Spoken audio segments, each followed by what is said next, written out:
Well, Saturday morning, 8 o'clock. I'm Jay Walmsley, I'm Geoff Hetherington. and we're here to talk all things business on the bottom line. Jeff, how you going, mate? Going pretty well. Now, It feels strange. It's been about 3 years since I think I just looked the other day. I started with the Be Connected Business Show. It was something like January 2021, and we did it for about a year, and then moved away. And we're back. And to be honest, I'm sitting there going, what are we going to talk about? Even though there's so much stuff to actually talk about. What have you been up to, mate? look, it's really an interesting time. I mean, you've got a lot of market forces going on at the moment. You've got the big AI brouhaha, people, I'm going to lose my job. No, you're not. Yes, you are. Use this one, use that one, don't use that one. Oh my God, fake news. You've got that whole AI thing starting to impact on people. And as usual, you've got people that 3 months ago were day trading experts or Bitcoin experts are suddenly AI experts out there fleecing the sheep and the masses. Um, when we're recording this, the orange fellow has just dropped a lot of bombs on a Oh, sandy yeah, place. And that's creating issues because if they cut off the oil supplies to the Middle East, everyone's economies. So there's a lot of external crap going on. But really, what we need to be thinking about is what are the things that we can actually directly influence and control ourselves. That's how businesses survive the worst downturns or the worst and the best upturns is you just focus on the stuff that you can actually control yourself and you figure out how you can basically ride the waves of the stuff you can't. I mean, that's how smart businesses got through COVID most recently, and that's how smart businesses should be thinking now. absolutely. Well, I'm going to pick your brains on this because look, this is our first show, and I thought, well, where should we go on our first show? And I think it's probably important that the listeners actually know who we are. Yeah. Because we're just two middle-aged blokes talking crap on the radio at the moment to these people. Some of them might know us if they're on the Central Coast. But at the end of the day, I'd like to do a 20 questions sort of thing. Sure. So I think we'll start off that I'm going to start asking you these questions. Is that all right with you, mate? Yeah, no problems. As long as I get to return the favour, of course. Okay, so. Hopefully you like that music. I'll tell you what, we're going to be playing some really weird stuff on this. You and I, we spend for people that don't know, we spend like 4 hours together every second Wednesday in the car listening to weird music, and I think it's music that should be more commercial and should be out there. So we'll be playing lots of weird stuff. So look, I'm going to start off, and look, Jeff, I've known you for probably close to 3 years now. I've actually known of you for about 12. I've known your wife for about 12, but finally met you about 3 years ago. And you are, as far as I'm concerned, you are a font of knowledge. You've done it all. You've been there. So I want to dig down on that. So your main business is the Clarity CEO.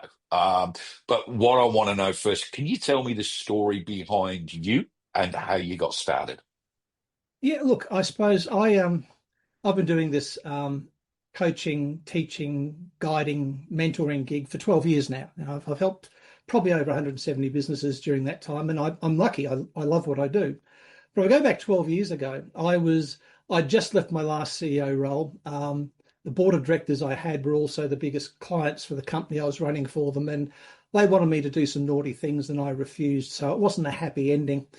So I was out there looking at a number of other CEO roles, and a good friend of mine was running a fight gym in Erina, 250 members. I used to go down and kickbox and jiu-jitsu, all that sort of stuff.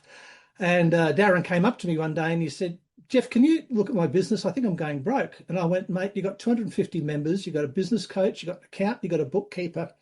I said, all right. And I had a look and he was 12 weeks from bankruptcy. So I helped him and I saved his business, which led to him introducing me to some of his other clients there. One was an arborist, and another guy was a chiropractor, and someone was an accountant. And suddenly I found myself just by default coaching people and realizing that a lot of my business life had been coaching and teaching the people who work for me so they get promoted.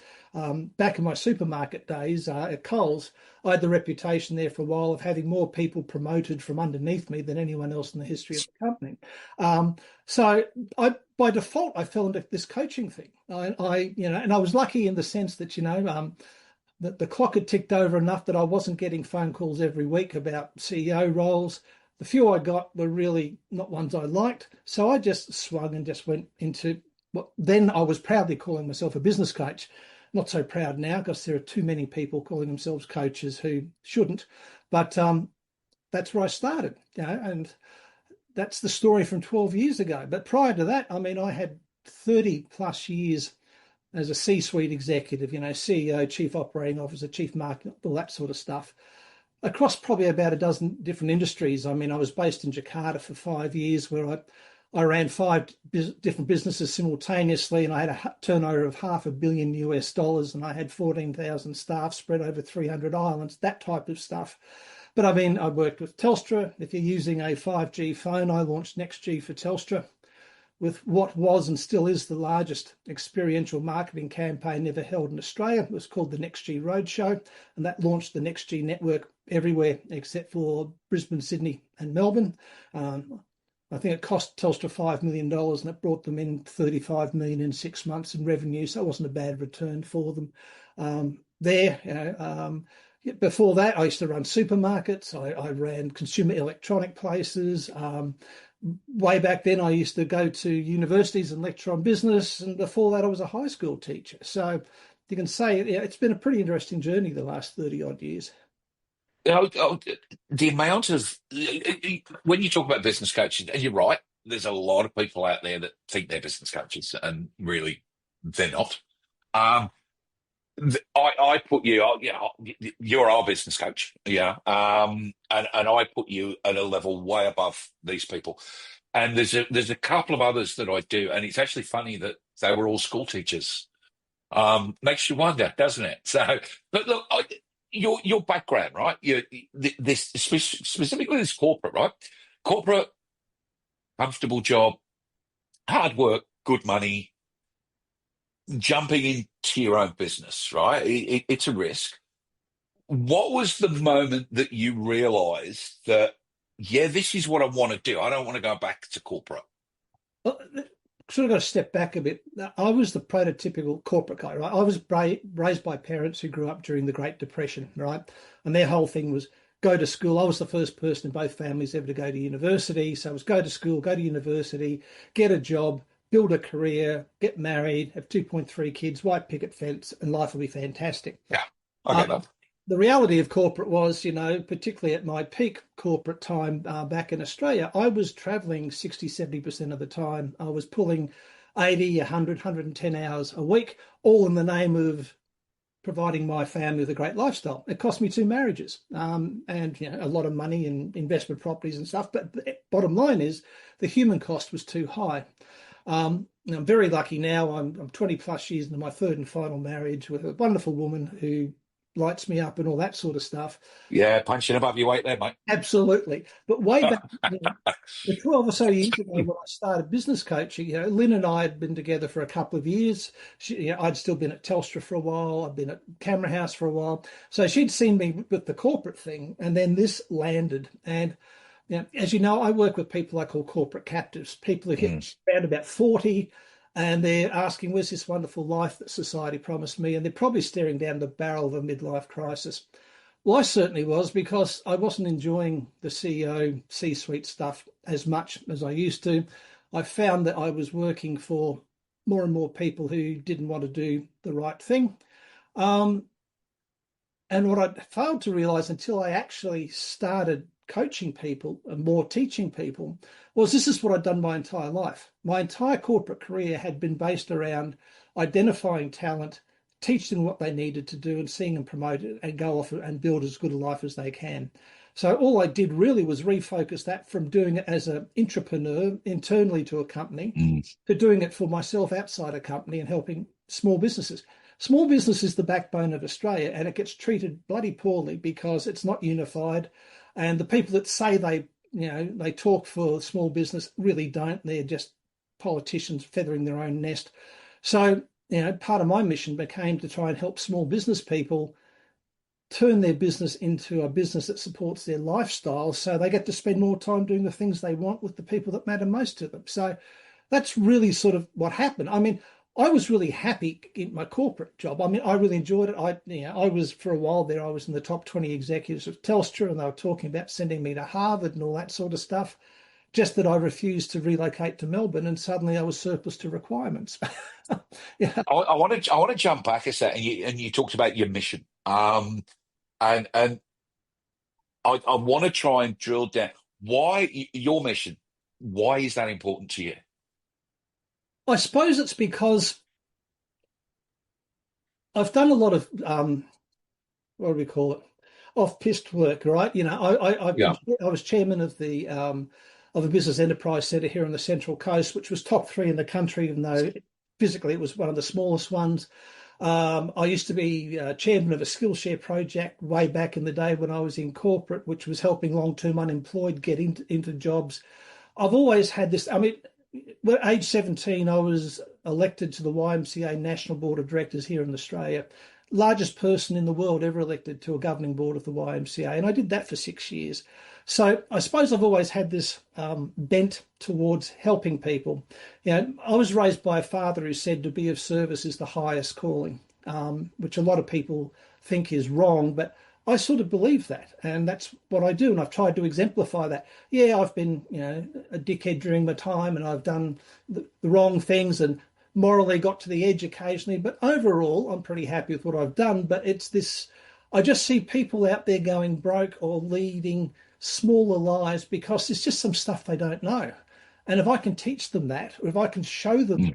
that, then they and their families have a better life. And if they and their families have a better life, well, that's got a ripple effect. So people around them start having a better life, or people look at them and go, gee, maybe I could do that too. So it's got a, it raises the world, if you like, one boat at a time.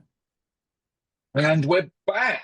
Um, I'm loving this. No, I've never gone so deep on these questions with you. I think it's absolutely fantastic. So, what I want to know now is because running a business, it's that up and down and up and down and up and down, right? And I've learned that. Most of us know that. But what has been your biggest growth milestone so far? What's that big that you've gone bang and took you from being the phrase I see you use when we do the networking is go from buying yourself a job to your lifestyle business. What's your biggest thing that did that? Look, surprisingly, it was in corporate. My biggest time of professional growth as a manager, as a business person, was when I was in Indonesia for 5 years and having to juggle with governments, with the fact that you've got to own a general, that you got, and I was running five businesses simultaneously and all that. And I had a fantastic time. I mean, it was hard work, but I had a fantastic time. I came back with my son, Michael. He was as big as my forearm when I adopted him from the orphanage, and now he's 20, 26, 27, and a high school teacher in his own right. But that was my time of biggest professional growth because I had to learn how to do everything in every business. I couldn't initially trust anyone to do anything, whether it was producing a P&L for a business to ordering enough stock to fill the shelves. So I really got a fantastic grounding. Previous to that, when I left after I got my Bachelor of Education, I went to work for Safeway Supermarkets, who got bought over by Woolworths eventually. Safeway was the best supermarket education you could have. I mean, I can still bone out a side of beef, and I can bake bread from scratch, and I can tell you more about cheeses and deli meats than any person should have to know. But they taught me that. So you learnt, you used to spend 3 months in every department, and then you had to go and run a department for 3 months. And if you didn't hit certain profit targets, you stayed there till you did. Well, I'm lucky I went straight through. So that was a great education, not just in food retail, but in business and management. I was running a shop there at one stage with 323 staff, and I'd have 40-year-old women coming into this, 23, 24-year-old kid saying, my husband beats me up. What do I do?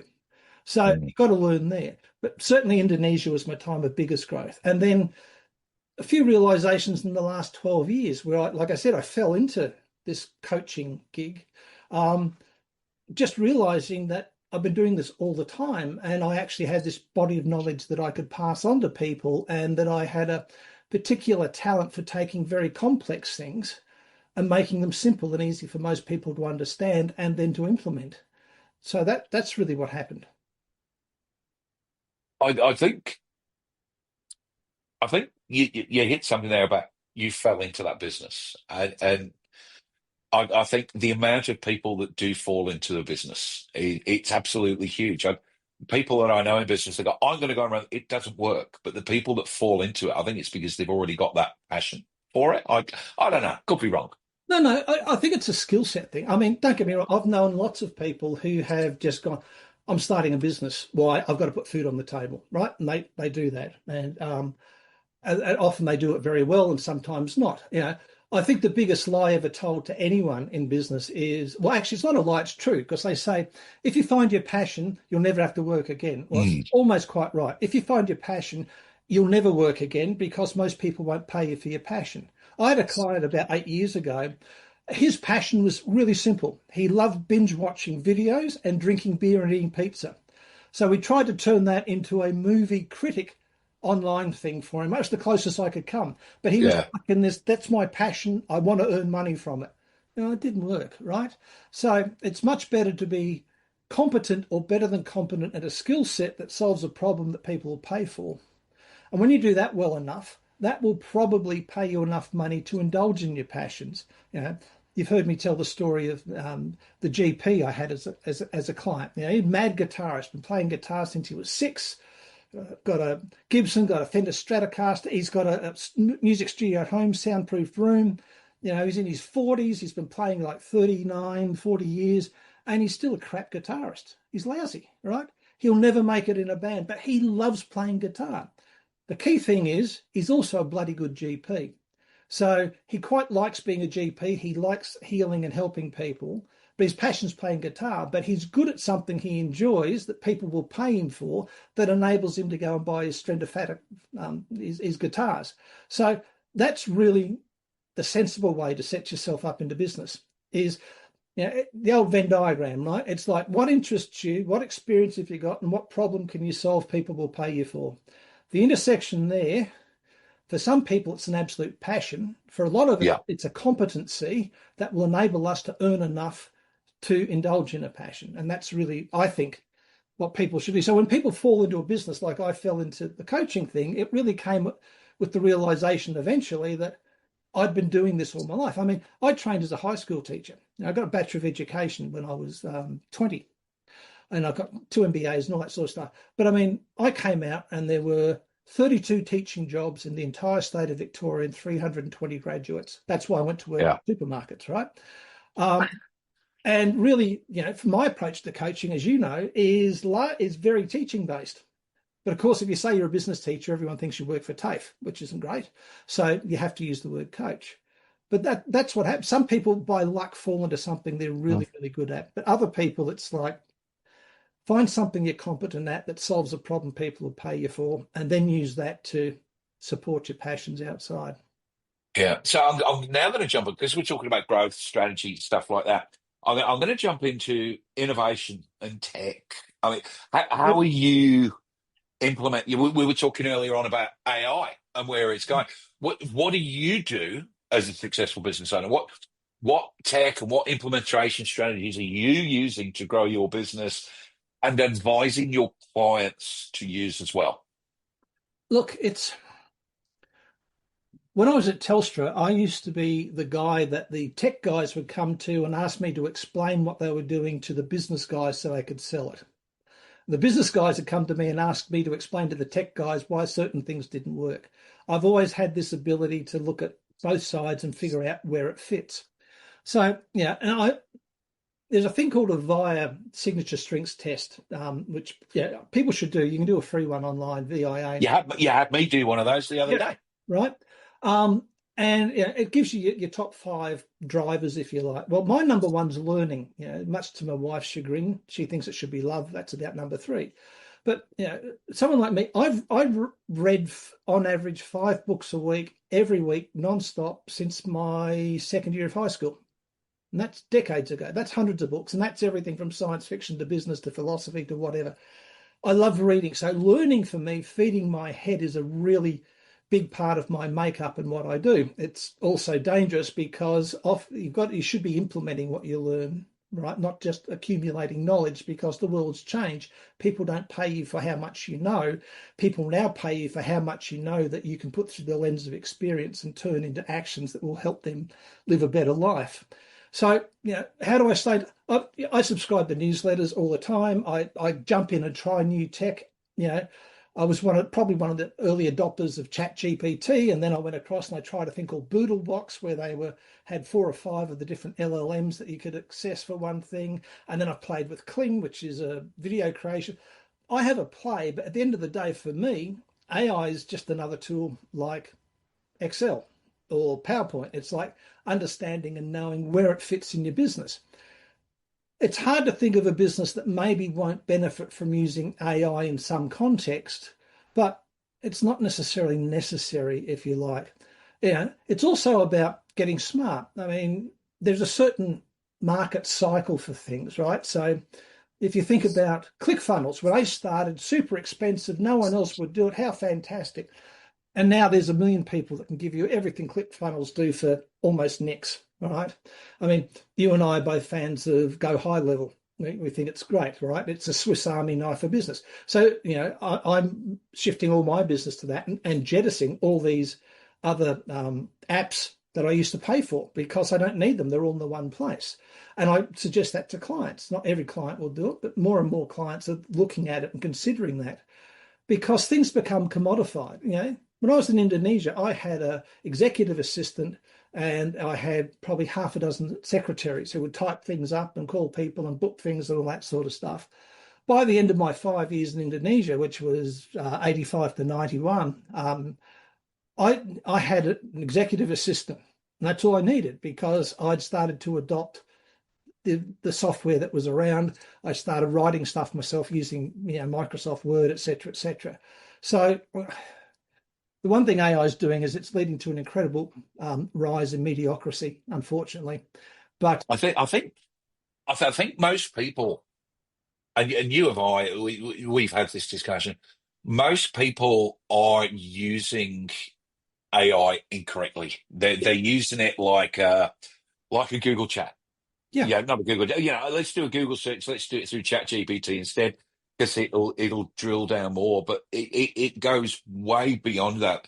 We actually, unfortunately, had to release one of our VAs last week, because ChatGPT has just done the job for her, and I'm now yeah. saving $500 a week through doing that. And I think there needs to be, more honest education around it. You mentioned before these people that 6 months ago were Bitcoin miners, and we'll teach you how to do all this, and now we'll teach you how to.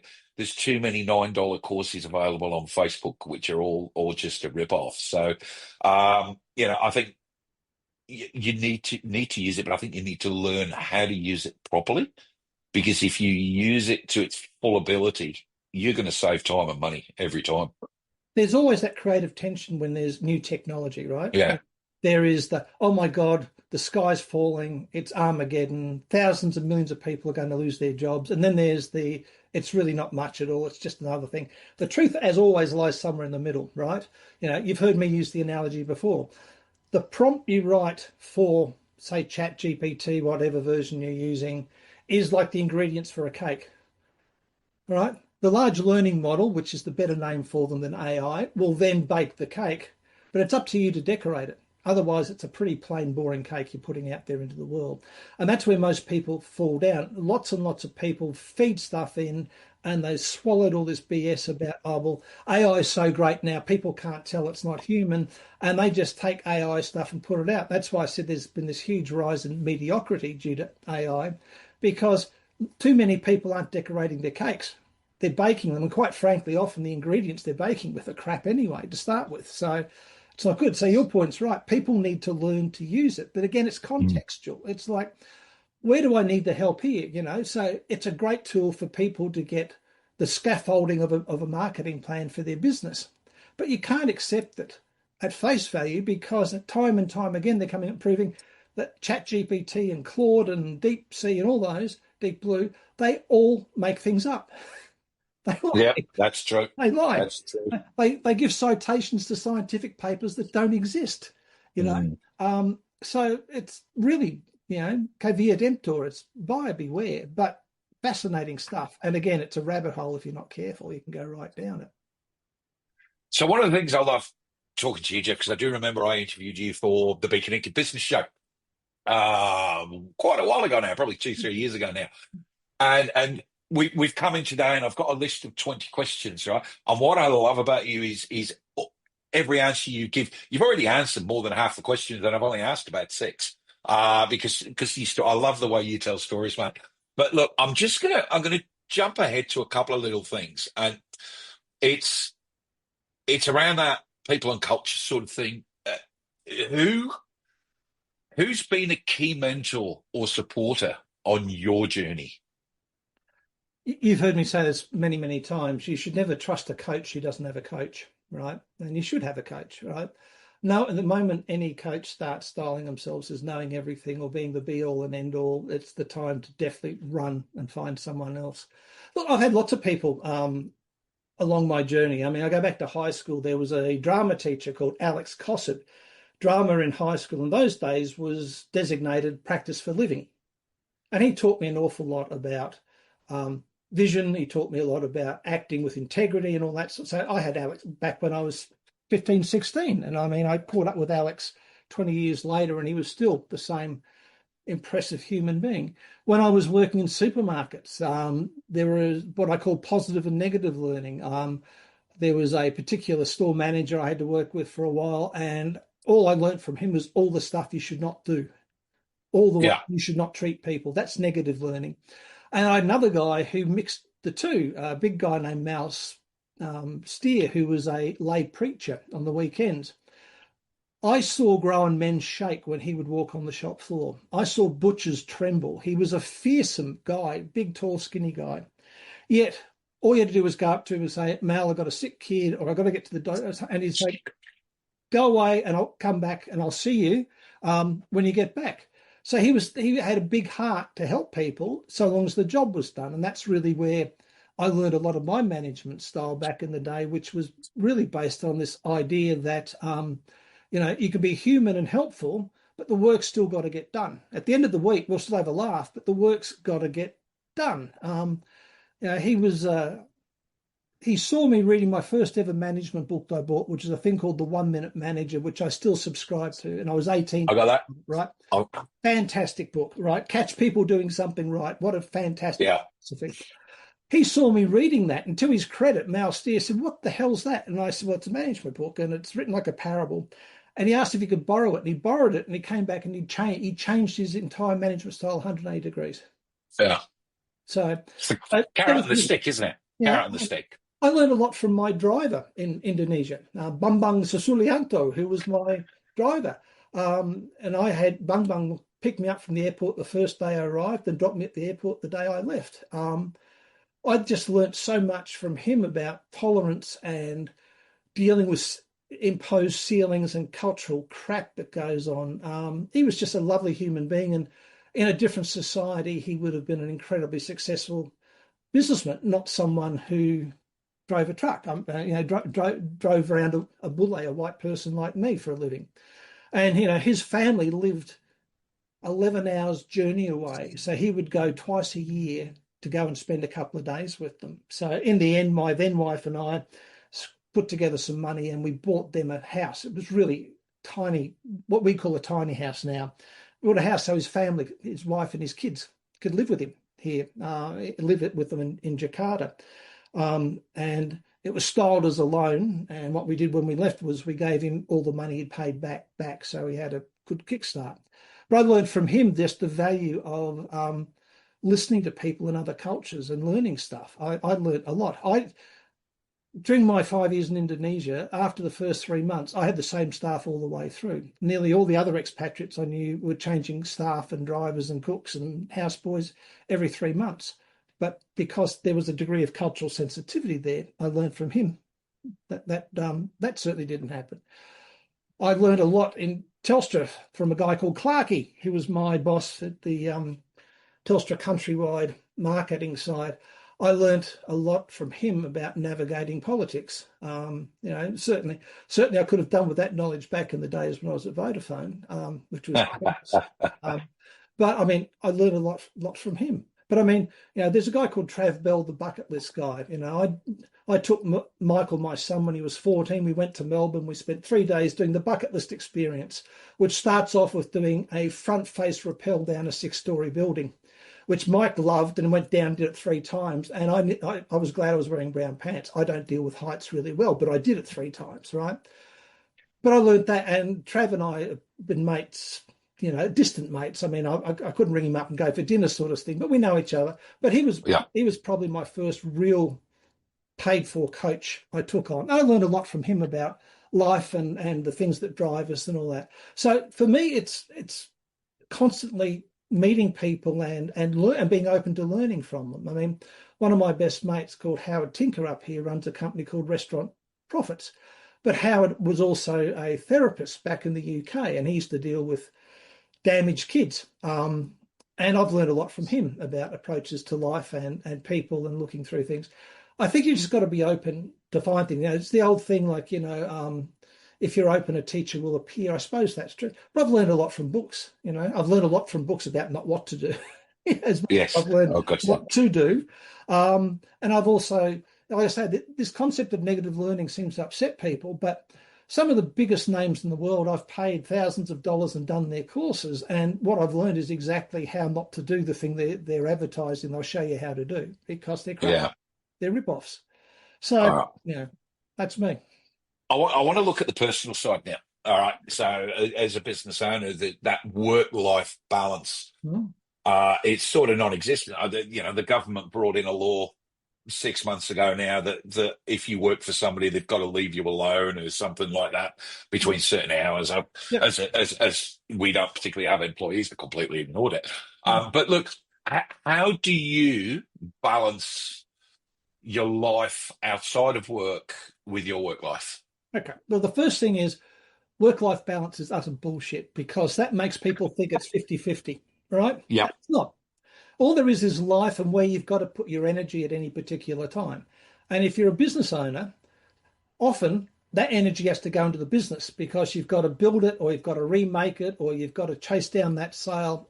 Until you systemize it and automate it, then you can step back and create a lifestyle business like I teach people, so that you can use the business as the vehicle to give you and your family a good lifestyle. But it's about work-life integration, not balance. Balance is rubbish, right? But it's also about being kind to yourself. It's also about being aware enough to indulge in a bit of self-care, right? I know for a fact you get up early every day and you've got a structure to what you do. You do some learning and you do some teaching, etc., right?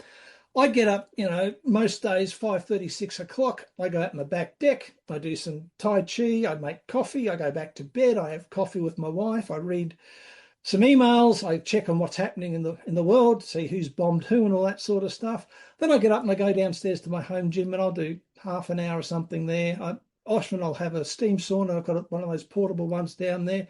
And by 9 o'clock, I'm ready to go. And my first hour is usually spent on researching and all that sort of stuff. So that's how I start balancing stuff. I make sure that I do something physical for me. I make sure the books I read are either relaxation, like science fiction or something like that, or they might be on something a little bit off straight, that philosophy or something, just something to challenge me. I went through a stage where I'd find authors that I hated and I'd make myself read their books. A gentleman I knew of 13 years ago when I did the Key Person of Influence program, Matthew Mikalowicz, has just sent me a draft copy of his latest book, which is all about corporate life. And man, I've sent him a message and said, "Hey Matthew, have you talked to a therapist? Because this is so dark, mate. I'm really worried about you." But I'm reading that, and then I'll give him some things on there. I mean, for 5 years now, I've been one of the judges for the Australian Business Book Awards. And I get to read. I don't get a choice with what I read. They send me 8 books. Funny, they send most people 5, but I get 8 because they know how fast I read. So I get 8 books. And I mean, some of them are absolute dross and some of them are absolutely fantastic.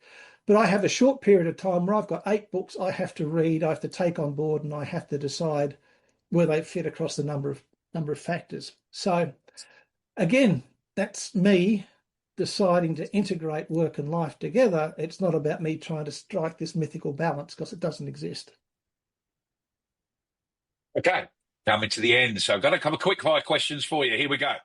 Ready? One word answers, please. Tea or coffee? Coffee. Meat or fish? Meat. Early bird, night owl? Ooh. Night owl. No, oh, yet you still get up at 5:30 in the morning. It's impressive, mate. It's impressive. All right, last quick fire question. One book that every entrepreneur should read. Mentioned it before, 1 Minute Manager. Yeah, Even though it's about managing staff, it's as much about managing yourself as staff. So it's brilliant yeah. to read. So, And the other one's probably Gerber's E-Myth, which is probably into his 32nd revision. Lots of people laugh at it because it's been around for so long, but the man speaks truth. all right. So look, what's next for Geoff? Well, what's next for me is in the next month or so, launching an online community called North of 40, which is for executives, business owners, or corporate captives 40 years plus who are looking down the barrel of midlife crisis, who are asking, is this all there is? And want to explore this concept I talk about called dukkha.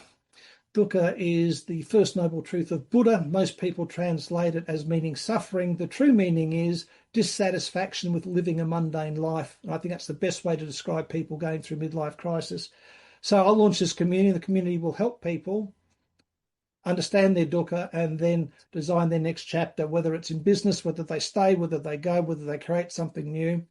We'll show them a path to live a better life. Okay, and last question? What's one piece of advice you would give to any prospective business owner out there?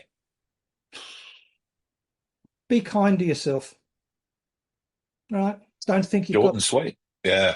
Be kind to yourself, because too many people drive themselves in the ground and they confuse being busy with actually getting shit done. Absolutely, mate. I can't agree more. I remember when we started this, I thought being active was what you were supposed to do, and it's not. You've got to be proactive. You've got to be doing the right thing. So, Geoff, absolute pleasure talking to you. We're going to be stuck together for God knows how long, for an hour every week. Yep.